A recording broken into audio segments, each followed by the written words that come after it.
Y'all wanted advanced? Here it is. The more you say I am ... the more problems you're gonna run into. Basically recognizing that, okay, like I'm not my thoughts, I'm not my emotions, I'm not even my identity. I am that which is. If you want to suffer less, the elimination of Ahamkara is very important. Hey y'all, HE Memberships is officially 1 year old.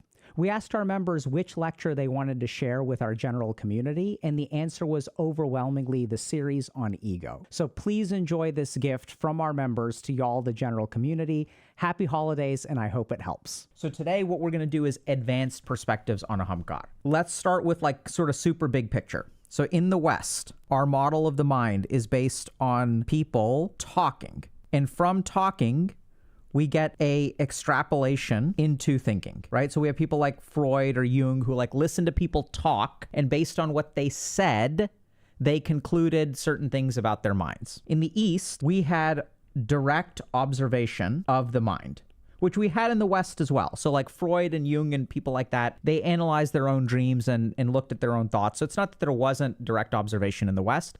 It's just that generally speaking, our method of understanding was like more based on talking, right? And so Freud learned a lot of his theories were based on his extrapolations of other people's minds, whereas the yogis studied their own mind for like 70 years in one lifetime. So what this results in is this conception of, okay, there's different things in the mind. Okay, so if you look at the function of the mind, we have our manas. This is our emotional mind, our reactive mind, and also where likes and dislikes come from, right? So if I eat a fruit and the first time I try a fruit, I think, oh my God, this is delicious. That's not a thought. That's not an analysis. It is a reaction. So this is the manas. If we also sort of think about emotions, emotions are kind of like that too, right? So you don't get to choose which emotion you experience. Your emotion is an automatic reaction to a particular circumstance. The second part of the mind is the buddhi. So this is our analytical capability, our reasoning capability, and it's also things like some of our memory functions. Then we have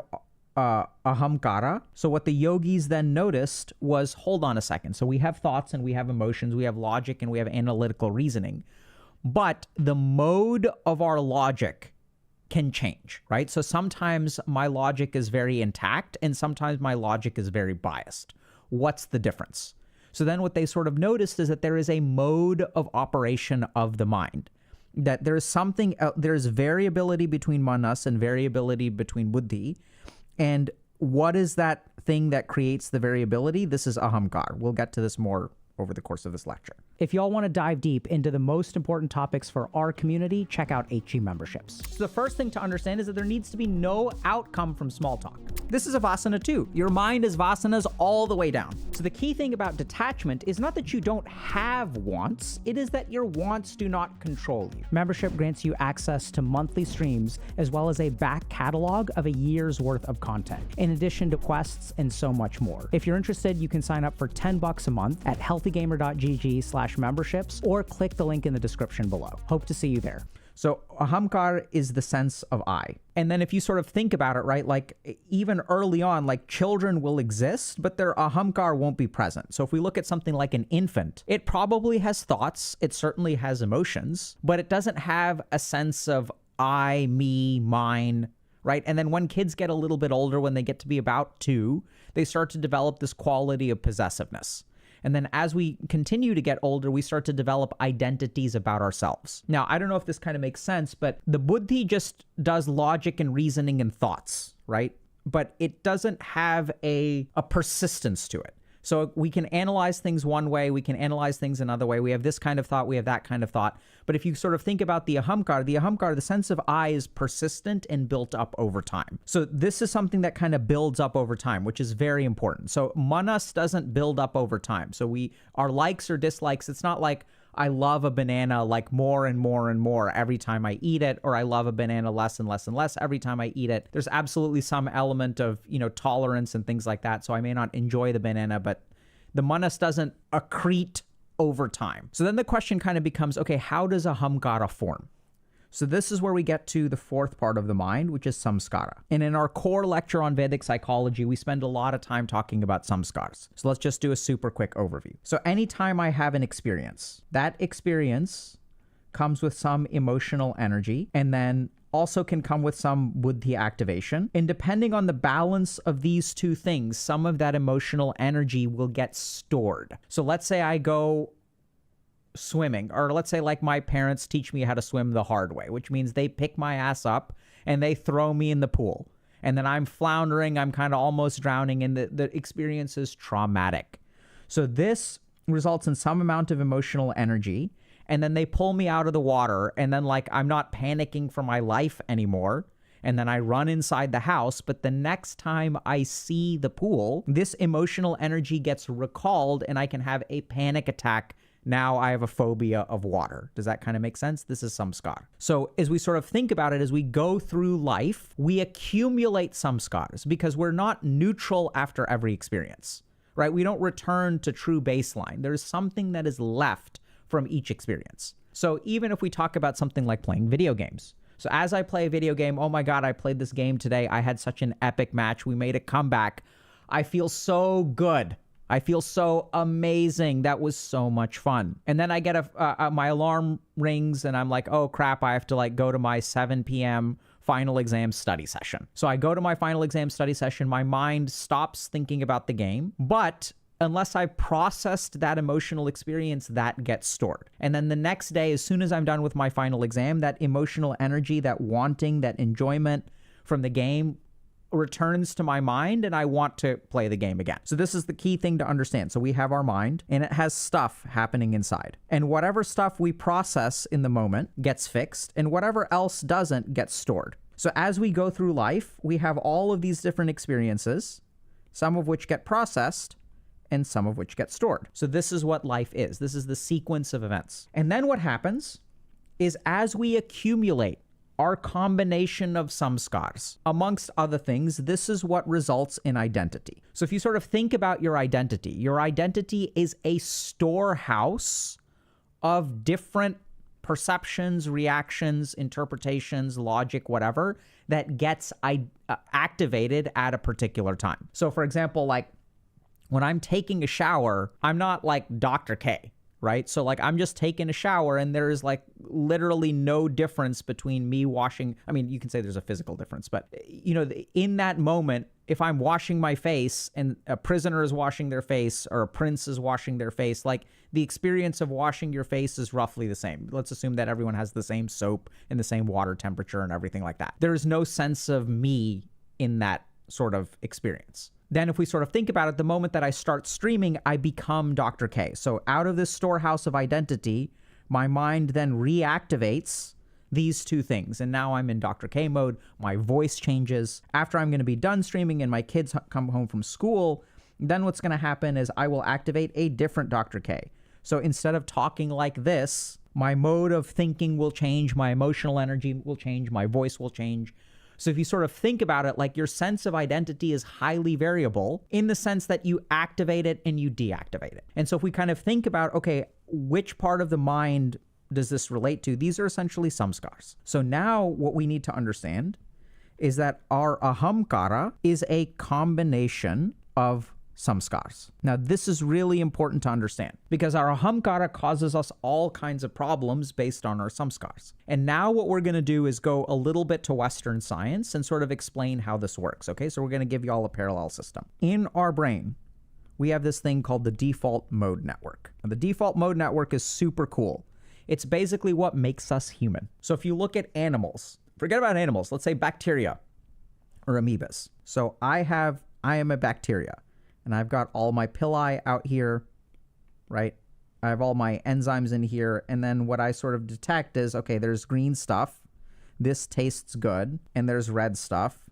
This tastes bad. So even a bacteria can interpret signals and say, I want to move in this direction and not in this direction. So a bacteria is capable of stimulus response. So what makes us really human, and animals are capable of stimulus response as well. So what makes us human is we can take a set of stimuli and we can create a meta level cognition about it. So I'll give you all an example because I know that's kind of weird. Let's say a dog is like trying to establish dominance in its pack. So there's dog number, let's say this is our dog number 1, and then there are 3 members of the pack. So fights with this guy and he wins, fights with this guy and he loses. Let's use L's and W's. Okay, and fights with this person and he loses. So this dog will sort of establish these, will engage in these three relationships. Their win-loss record is a win-loss-loss, right? So then there's a hierarchy of A, 1, B, C. Does that kind of make sense? Am I losing y'all? So this is sort of how animals work, right? They sort of say like, okay, like I can have this isolated experience and I can interpret this experience. But what makes the default mode network really interesting is that we can have experiences like, let's say I'm bad at basketball, I'm bad at math, I'm shy. And what the mind can then do, the default mode network, then what it ends up doing is it takes these three individual conclusions, which are established by other parts of the mind, and it rises one level above, and it says, I'm bad. So now this is, it's important to understand this. So if we look at like, why does our human mind do this? So if we sort of look at like, this is kind of my theory, right? So I've read some research on this, but we don't really, this is kind of like my interpretation of it. So if we look at like human beings were tribal, right? So what that means is, let's say we've got 300 people in the village. So if we look at the survival of the village, understanding which humans were good at what kinds of things allowed us to specialize. And once we started specializing in dividing labor, right, when every person, then we have farmers, and then we have weavers, and then we have hunters, and then we have doctors, and we have all of these different divisions of labor, because we understand that not all human beings are the same. We arrive at these conclusions, we differentiate the labor, and it gives us a survival advantage. This is why human beings have taken over the earth, right? So if you sort of think about a mother dog, what's the difference between a mother dog and a human mother? Well, the mother dog does all of the job that a mother needs to do. She needs to hunt, she needs to feed her kids, she needs to groom her kids, she needs to teach her kids. There's no like division of labor. They all share work, sure. So you'll have like packs of animals that will share work, but it's not like some moms stay at home grooming all of the kids, and then some moms go out and hunt. All of the mothers in a particular pack of animals usually do everything together, right? So there's no division of labor. So the default mode network is like important from an evolutionary standpoint because it allows us to form meta level conclusions and allow us to divide our labor. The problem with that is that in the society that we live in today, we do not function as tribes, right? So the way that we live today is like, you kind of have to do, like you can have some division of labor, like if you get married or you have a small family unit, but it's not like when you sign up for life, like you get born into a cohort of 300 people. And the 300 people that you get born with are like a team for the rest of life. This is the way that this is the way that the human brain is evolved. So now what we tend to see is that this result of ego, and there are all kinds of other problems, this system doesn't really work the way that it used to. And at this point, the ego causes us all kinds of problems.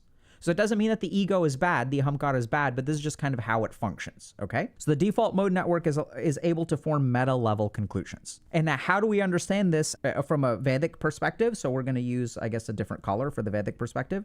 This is a samskar, right? So I played a game of basketball and I got benched, and at the end of the game, like someone passed me the ball because I was the only one open, and I was open because I sucked and no one wanted to cover me. And I shot my shot and I missed and we lost the game, and then everyone's like, you suck at basketball. Okay, samskar. I'm bad at math. Something similar happens. Samskar. And then what do we end up with? We combine these three different samskars into Ahamkara. Now, why is this important? Because Ahamkara, remember, controls our emotional and our buddhi experiences. So this is like kind of literally true, that your sense of identity will shape your thoughts and emotions. And so I remember this is, Dr. K's experience of trauma 101. So when I was 15 years old, I was sitting in the library one day and I was studying. And there was one girl in our class who was like considered to be the hottest girl. And the hottest girl came and sat at my table and then started like talking to me. So since I was like a loser at the age of 15, and the hottest girl came and sat down at me, sat down next to me and started talking to me, my reaction was this is some kind of trick. This girl is like trying to take advantage of me, like there are people hiding, they're going to be looking at me, like she's going to do something and I'm going to be the butt of some joke, right? And why is that? That's because I had lots of samskars where I was bullied. And since I've been bullied in the past, I look at this situation, which is the hot girl is coming and sitting down next to me and talking to me. And then like So this is how my mind interprets this thing. So my thoughts are paranoid. My emotions are shameful, anxious, because of my interpretation of the situation. As it turns out, the girl just happened to be nice. And she was like one of these genuinely good human beings who was like, oh, like that kid has no friends and is sitting alone and I have lots of friends. Let me go and talk to him so that like this person doesn't feel lonely. And like that's all it was. There was no trick. If we look at what Ahamkar does, is we have the real world, which is objective. And then what happens is our Ahamkar takes these real world stimuli and then interprets them based on our past experience of being bullied and whatnot. And then it generates a set of thoughts, okay? And that's all it was, right? She was just a nice human being. And what my mind produced and the echoes of my past experiences developed a sense of identity, which then created particular thoughts and emotions that then messed things up. Okay, so this is the real world out here. And if you guys want to see like good examples of this, just look at any gender-focused space on the internet. And what you'll tend to find is that people are bringing a lot to the table, right? So like if someone kind of like, if someone says, hey, my partner didn't get me the right cake for my birthday, right? And then there'll people who'll be like, break up with them. Your partner is abusive. They're the red flag. It's like all this kind of unfiltered nonsense. And if you kind of think about it, like, how does this person, this is just, one little block of text. How is this person interpreting the text?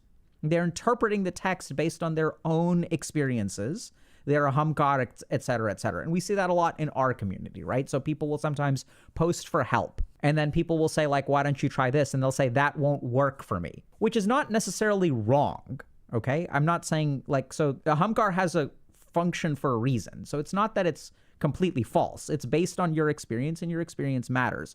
My point is that if you look at the function of the mind, there is the objective world, and then there is something that we add to it. This is what Ahamkar does. And so if we want to really live our life in the best way possible, and I mean this both objectively and subjectively. And what do I mean by that? I mean that if you want to suffer less and you want to be more successful in your endeavors, the elimination of Ahamkar is very important, or the control of Ahamkar is very important, because this is what allows us to observe the world as it is, right? So our interpretations can get us out of whack. Even in a case of like something positive, like I want to be super careful about like even positive signals from the outside world and interpreting them correctly. I don't want my ego to get control and fall victim to the flattery. Like people will say like, oh, you're so great or whatever. And really you're not. Like I'm a nothing, right? I just am what I am. It's neither good nor bad. It is. If it helps people, great. So does that attitude sort of make sense? And so the interesting thing is that once we shed the ego, then we can actually like function correctly in the world. So I know this sounds weird, but in the real world, so you can have something like a setback. You can get an F in a class, you can miss a promotion, and there's a very simple, like logical way to approach this, right? So you can sort of say like, okay,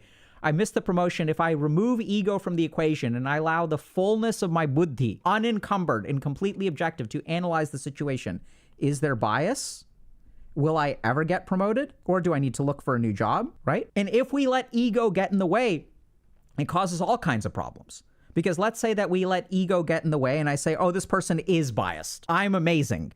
This person is so biased, they play favorites. So instead what I'm going to do is I'm going to go looking for a new job. But if I'm objectively not that effective at my job, no matter how many jobs I go to, I won't get promoted, right? So the correct interpretation of the real world in removing your ego from the equation is critical to your success in life. The other advantage is that, see, when we remove ego from the equation, the ego is the thing that gets hurt. Okay, so this is objective improvements with ego. So when I work with people, I try to help them remove their ego from the equation. And once they remove their ego from the equation, they are able to see the world as it is, and you can harmonize with the world. Right? So if this is the situation, there is a right move and there is a wrong move. In order to see that right move and wrong move, you have to remove ego from the equation. This is objective. And if you pay attention to your life, and we'll get to how to do that in a second, you will see that the more you say, I am ... the more problems you're going to run into. Even when people will sort of say like, so in a lot of like trauma work or whatever, right? Like right now there's this sentiment of like, oh, like empowerment, right? Like I am great. I am awesome. I am lovely. I deserve the best. I deserve to be loved. I deserve to get everything that I want out of life. I'm like, wow, that's really interesting. Where do you get that idea? Right? So all of this, like, I don't know, if toxic positivity in the sense of entitlement that we see nowadays is like, I deserve the best. I don't know what you deserve in life. I have no idea. I don't know where that's written or what you base that on, right? Like I literally do not know how people arrive at that conclusion. Show me any evidence that you deserve the best in life. Like I don't see that. It's a wonderful dream. I think you should strive for the best. I think we should support you in striving for the best. But I don't know where this sentiment comes from. So whether it's positive or negative, a negative ahamkar can be worse than a positive ahamkar. But even towards the end, so like in my clinical work, what I do, someone comes in with a negative ahamkar. I am a loser. And then what I end up doing is I try to give them a positive ahamkar. You're a winner. And then sometimes in my practice, they come in with a positive ahamkar. I'm a winner. They're a narcissist. I deserve everything. And then what we try to do is transcend ahamkar. You are neither a winner or a loser. You are just you, right? That's all you are. Transcend ahamkar. This is my goal. So as we eliminate the ahamkar, we allow ourselves to be more objective and we can take the right tasks. And then the other thing that it does is it reduces our suffering. Because if you sort of think about it, like, you know, after Michael Phelps won his first 4 gold medals, the next day he woke up and he was suicidal, which seems really confusing, right? We'd think that you should be like prideful and happy and exhilarated and whatever. But this is what ahamkar does. Because like, okay, now I have won. I don't know if I can win again. Today I'm the best. But the moment that you become the best in the world, a moment will come where you are no longer the best. Can I live up to my expectations? Is it only downhill from here? I've achieved everything that I can in life. Now it's just downhill. Oh my God. Let me quit while I'm on top, right? Like I don't ever want to be beaten. So if you sort of look at, and I've worked with professional athletes, esports athletes, musicians, whatever. These people are like, I want to get to the top.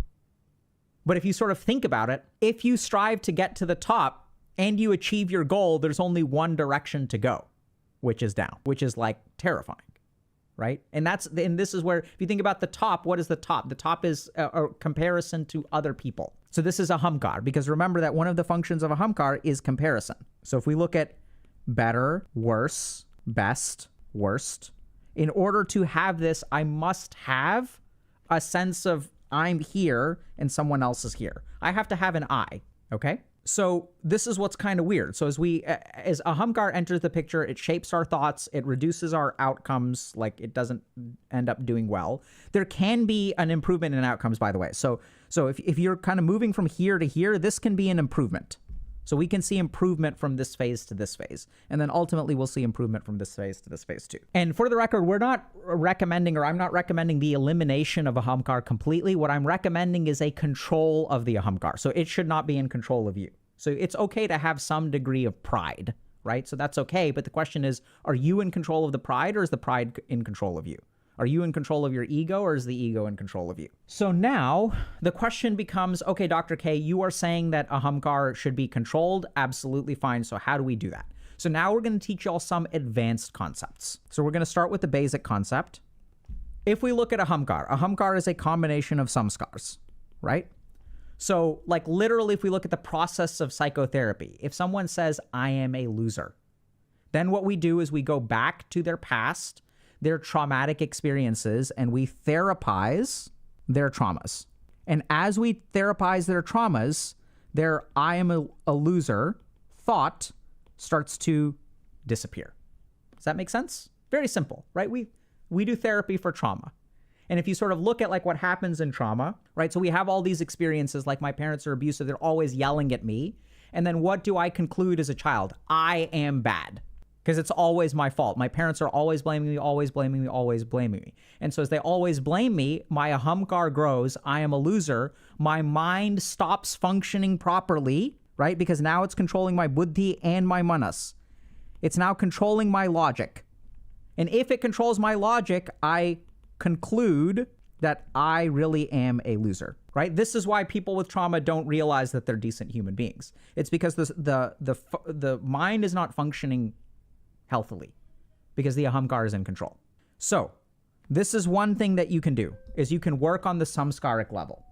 The second thing that we can do is just focus on something like Shoonya. So if you look at yourself, not look, but if you pay attention to yourself, you are just a bundle of experiences, right? You are that which experiences all of the things in your life. So you have your thoughts, you have your emotions, you have your conclusions, you enjoy pizza, you dislike smoothies, whatever. But the one thing that's always the same is that you experience it. So your body changes, your mind changes, your identity changes, but you are always you, right? So like, I don't know if this kind of makes sense, but you know, like I used to not be a doctor and now I'm a doctor. So that's not like really a core part of All Oak. It is a pair, it's like a shirt that I put on. It is part of my identity, but like, it's not me, right? So if you took me and dropped me off on a desert island and I lived the next 40 years of my life by myself and never interacted with another human being, would I still be a doctor? You can debate that as much as you want to. The question becomes irrelevant, right? What makes a doctor? It's a philosophical, intellectual question. But I'm just me, whether I'm practicing medicine or not practicing medicine. So what you really are is that which experiences. So the second way to get rid of Ahamkara is through Shoonya-oriented practices. That's just an example. So Shoonya-oriented practices are practices where we've discussed before in other parts of HG. Basically recognizing that, okay, like I'm not my thoughts, I'm not my emotions, I'm not even my identity. I am that which is. So, and people love being just that which is. To be that which is like amazing. So I'll give you all just examples of being that which is. So like flow state is a good example of that which is. When you're in a flow state and you're vibing, you're playing some music, whatever, you're not thinking I'm the best, I'm the worst, I'm good, I'm bad. You're just saying this is enjoyable. I am one with this experience. See, the Ahamkara is not one with an experience. In fact, it is a sense of identity that is independent of an experience. Does that make sense? So if I'm just sitting there vibing with the music that I am playing, I am one with the music. But if my Ahamkara is active, am I the best musician here? Am I the worst musician here? Are people judging me? Do I look like an idiot? Am I sexy? All of these kinds of thoughts will impair your cognitive focus on the experience at hand. So Shoonya-oriented practices are designed to remove all the other layers of self so that you're just left with raw experience. But you can experience this in other ways too. So I think watching a sunset is a really good example. Walking on the beach is a really good example. So that's the second mode of Ahamkara dissolution. Okay? And you will notice that the best periods in your life are the ones where like you have no sense of identity. Okay? Even if we look at like drugs of abuse, like part of the reason that people get addicted to things like opiates and fentanyl and stuff like that is they let you forget who you are for a little while. Plus euphoria. So that's like a good combination. So now we're going to get to the two new things, which are Vasanas and Klishtas. So these are advanced techniques. They're difficult, but they will be very, very powerful at melting your Ahamkara. So Vasana is a mental habit. Now this is going to sound kind of weird, but 99% of your mental experiences are habitual. They're not real. They're not correct. They're just habits. Okay. So people say, oh, I struggle with desire. I can't control my desires. After I have dinner, I want dessert. So if you really pay attention to that, what you'll notice is that that is a Vasana. It is a mental habit. Every time you have dinner, a part of you will want dessert. You also notice that you have other kinds of asanas. Every day when you go to school, you will think the same thing. You will double check your appearance. You'll make sure there's no toilet paper on you. At the end of your walk down the hallway, you're going to make sure no one put a sign on your back because you get bullied.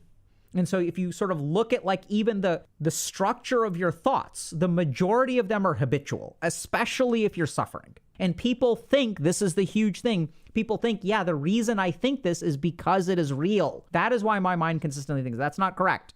It's a mental habit. Because you have thought it before, you will think it again. So if you look at your Ahamkara, what you will discover is that 99% of your Ahamkara is a Vasana, is simply a repetition of the energy of the mind. And just because you say something 1,000 times does not make it true. Just because you think something 1,000 times does not make it true. And yet we go on believing that our identity is correct, but it's not correct. It's just a habit. So if you want to really understand this, this is where things get tricky, okay? So normally, if I were to tell you, hey, the stuff that you believe about yourself is not true, how would your mind respond? It would say, no, Dr. K, you are wrong. And then it would give you reasons to then give me. Here are all of the reasons you are wrong. Now, where are your reasons coming from? They're coming from your buddhi. Is your buddhi in control of your ahamkara? Or is your ahamkara in control of your buddhi? If your ahamkara is in control of your buddhi, your reasons are wrong, right? Because they're a distortion of reality. And you will observe this, like you may say, but what, can't you be right? The answer is basically no. So what we know is that the more narcissistic you are, the more divorced from reality you become. This is a scientific fact. So the more your ahamkara is active, the more incorrect your logic is, and the more your reasons are useless. But people don't think that way, right? Because when the ahamkara is active, it's stealthy. No narcissist thinks I am being narcissistic right now. They think that their interpretation of the world is objective. This isn't a subjective interpretation. Everyone does hate me. Here's all the evidence. And so this is why this is like, when we talk about this being advanced, like, you have to have a foundation in practice to be able to understand this. In practice, what I mean is like you have to have spiritual practice, meditation.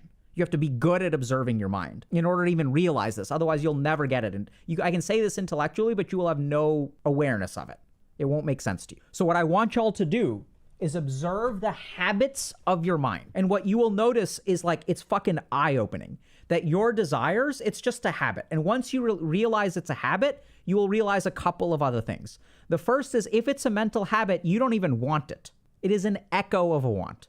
It's not even a real desire. It's just my body is used to it. My mind is used to it, and that's why I want it. There is no actual merit to your desire, which is another thing that a lot of people don't understand. They think that the reason that I want something is because it is good. I'm logical to want these things. But if you really tunnel down into it and you learn to recognize vasanas, what you will realize is that a lot of your thinking, your desires, all kinds of problems, staying up late at night, procrastinating, these are all vasanas.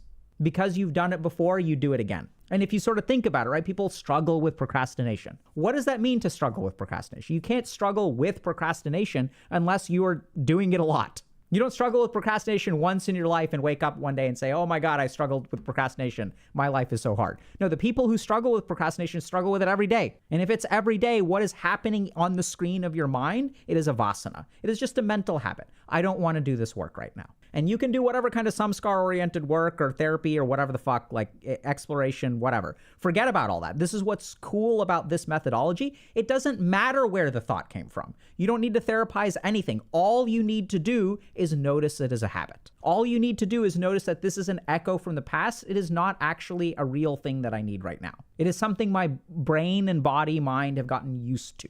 And the more that you are able to see that these things are vasanas, the less control they have over you. Okay, so let's understand this. Let's say I have a desire for, let's say, marijuana. So there's me, and there's marijuana over here. And I struggle with this, right? So I am at this level. So this is a conflict. There's a tension. So you're on the same floor, right, as the marijuana. And it's like round one. Fight! And it's like you're on one side, you're on the left side of the screen, the marijuana's on the right side of the screen, you're like, you know,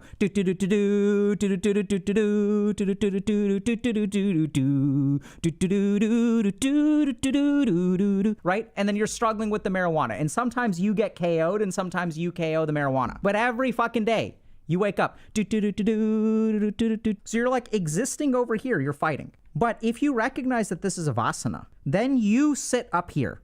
And you are looking down on this.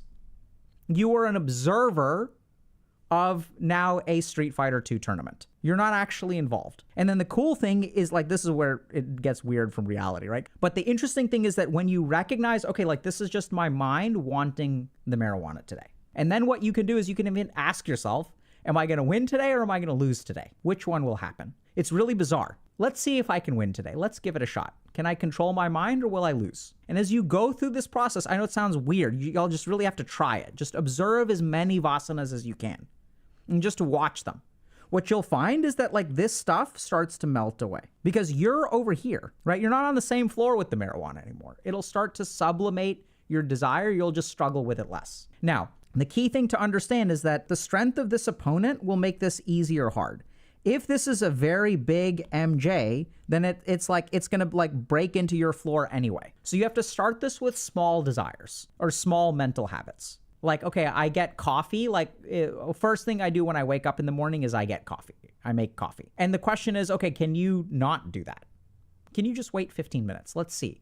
Am I able to notice the habit of my mind? And if you kind of look at all of your suffering in life, how much of this suffering is this is the first time you've thought this? 99% you've thought before, which means that these are all just vasanas. They're just echoes from the past. They're not created in this moment. Now, your mind may argue with me logically. It may say, but no, but my boss is real, right? Like my boss is going to continue to dislike me. So what, right? You don't have to, you can be tranquil about it. You can look at the real world. You can say, okay, boss is biased. Let me move. But Dr. K, that's not so easy.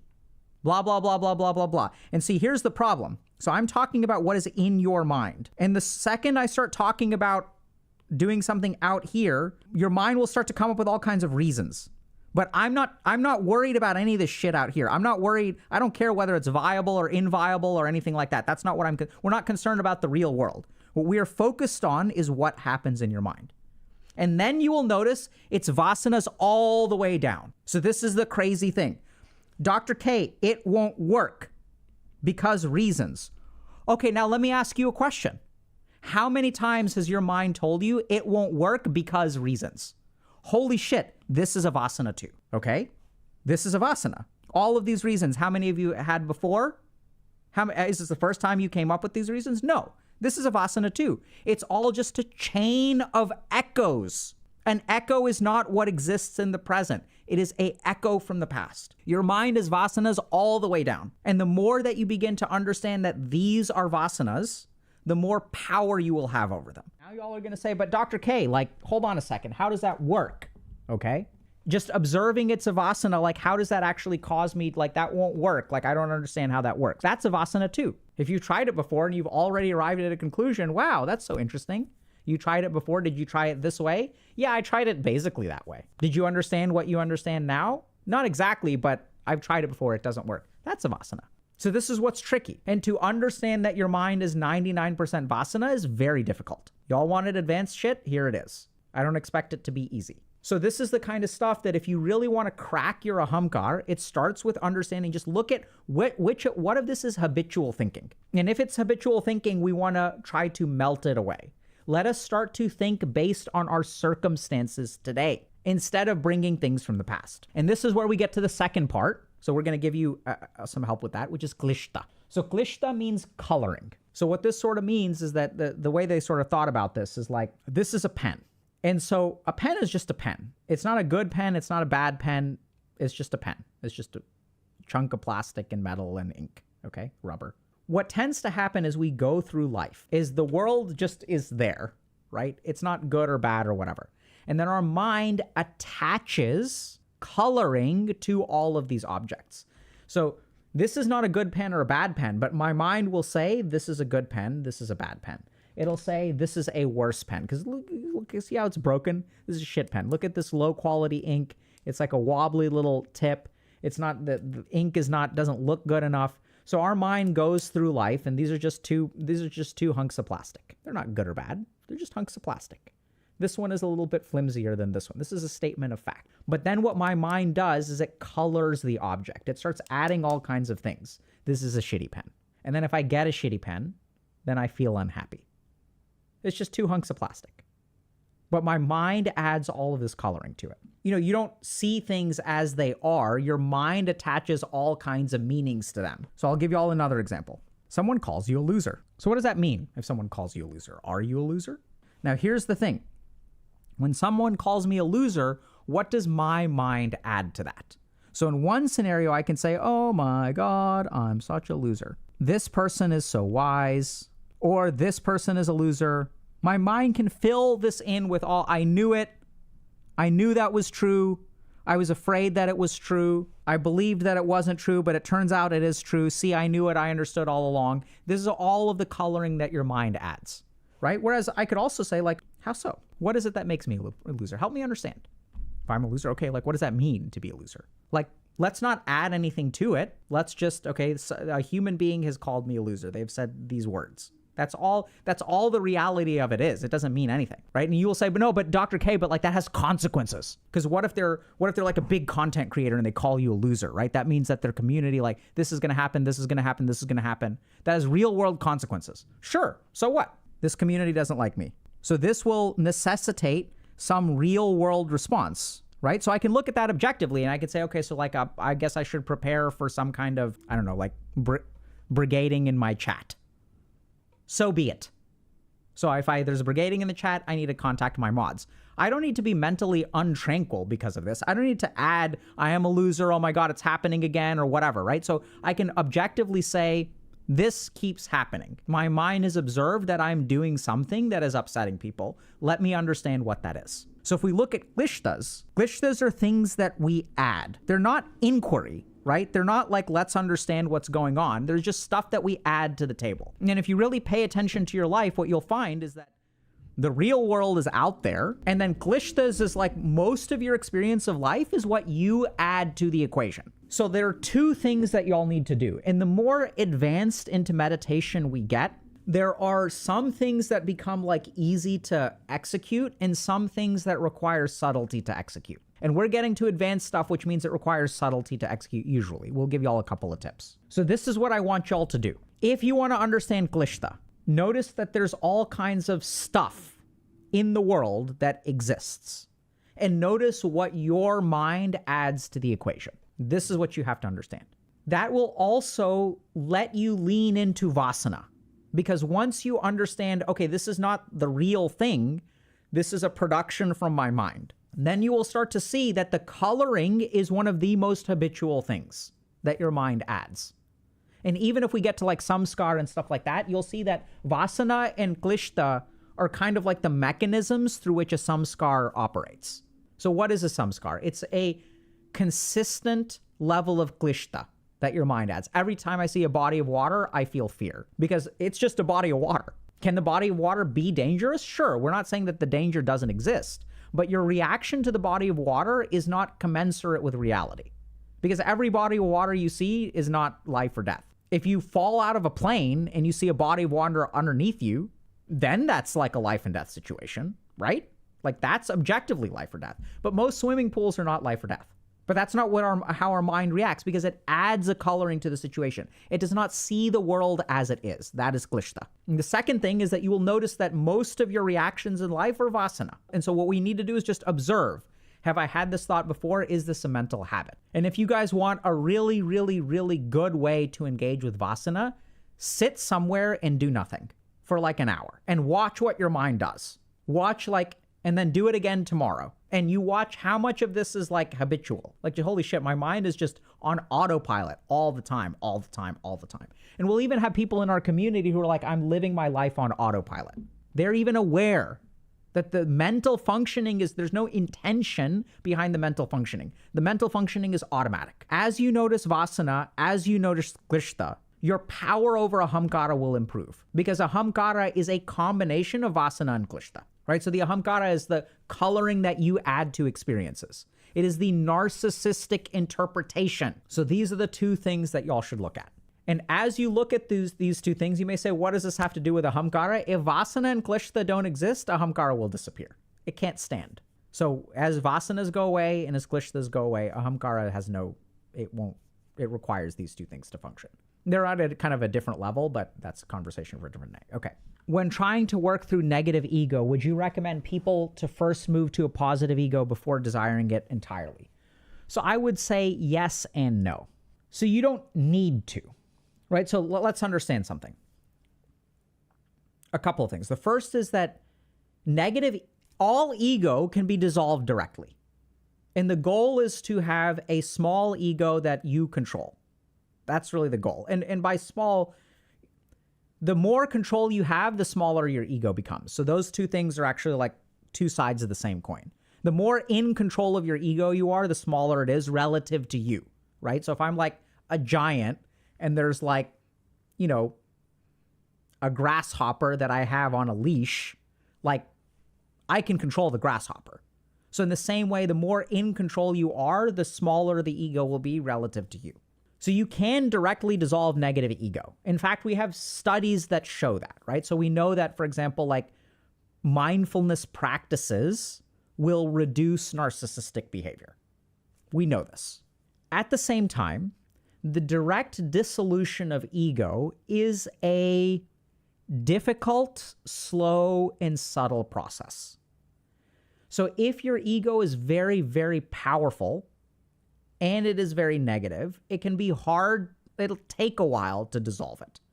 So from a practical perspective, oftentimes, especially if we're talking about people who have lives where they have consequences. So if you had like 2 years where you could go to a monastery and just dissolve your negative ego, go for it, right? That can work. But practically what I work with is people who their negative egos have consequences today and tomorrow. They're in abusive relationships. They act like doormats. They let other people manipulate them. They let other people take advantage of them. And that has a real world consequence. So oftentimes what is easier than dissolving ego, because that's hard, is to build a healthier ego. So practically, like, you know, and the two will kind of go hand in hand almost, right? So as we look at especially like this samskar exercise, we kind of talk about, okay, when this triggers, like, how do you see yourself? So seeing yourself in a different way is easier than not seeing yourself at all. So you don't have to develop a positive ego first, but it is easier to move from a negative ego to a positive ego than it is to move from like a negative ego to no ego. Or arguably it's just, I mean, it's not easier, but practically that's how it works out. There's weird subtleties to that. The question doesn't really translate. But like, so if you kind of think about it, right? So if I have some aspect of my ahamkara that is negative, and I were to transform that into something that is more positive, that'll help me more in the short term than dissolving my whole ego, which is like a weird, it takes a while. Is being judgmental also related to the ego? Okay, so judgment can be related to the ego. So let's just use one quick example to illustrate, okay? So someone asked the question, what about judgment? So let's just use one last example to illustrate. So remember that the manas and the buddhi are here. And the manas makes judgments. And even then, so this is why I like Sanskrit, because what do you mean by judgment? So there's two kinds of judgments. There is a logical conclusion and there is a reaction. These are both judgments. So what do we mean by this? Right? So if I'm walking down the street and I see someone's face and I'm like, fuck this guy's face, this is a manas reaction. There's no like logic to it, right? I dislike that guy's face. There's a judgment. This guy has a terrible face. This person sucks. And then I can also make a judgment from the buddhi. Let's say I have a friend in my friend group who is very drama-oriented, narcissistic, whatever. And then I like logically conclude from a calm mind that hanging out with this person is a mistake. Both of these are judgments, but they come from different parts of the mind. Now, the role of ahamkara in this is, remember that ahamkara can influence both of these. And so if we sort of look at, okay, like this friend in my friend group is toxic, that thought can come naturally from buddhi and be conducive with reality, or it can come from ahamkara. And this person in my friend group is someone I am jealous of, but I'm not aware that I am jealous of them. Therefore, my ahamkara has to tear them down to make myself feel better. So I'm going to call them toxic and I'm going to try to remove them from the friend group. Do y'all see how like it's bizarre? Like you can come to the same conclusion depending on how the mind functions. Because it's almost like saying, okay, like if I have a math equation that equals 5, what's over here? Well, we could have 1 plus 4. We could also have 2 plus 2 plus 1. We could also have 1 times 5. There are all kinds of ways to get 5. So any judgment that you have in life, there are many ways to get there. Maybe it's your manas and you just don't like their face. Maybe it's a logical, uncontrolled buddhi in the sense not controlled by ahamkara, or it is being controlled by ahamkara. You can arrive at the same conclusion. And this is what the yogis sort of figured out, right? Is like there isn't a good or a bad. There is just it's not like a conclusion is like good or bad. It's just what is forming the conclusion. What's your methodology? So a scientific study can find any outcome. The question is, what's your methodology? Because that's what tells you whether something is accurate or inaccurate, okay?